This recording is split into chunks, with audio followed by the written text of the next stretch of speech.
People can often be unaware how stress is taking a toll on their emotions and how they function on their daily lives. This is where the Perceived Stress Scale, PSS, can be a useful tool. It is used to determine an individual's perceived stress levels. It helps people in understanding how different situations affect their feelings and perceived stress. This scale includes 10 questions about a person's feelings and thoughts over the previous month.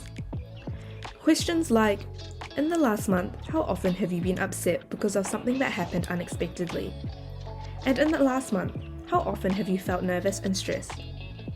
The individual responds on a scale from 0 to 4, where 0 means never, 1 means almost never, 2 means sometimes, 3 means daily or often, and 4 means very often. After the individual answers, add the total with the given instructions.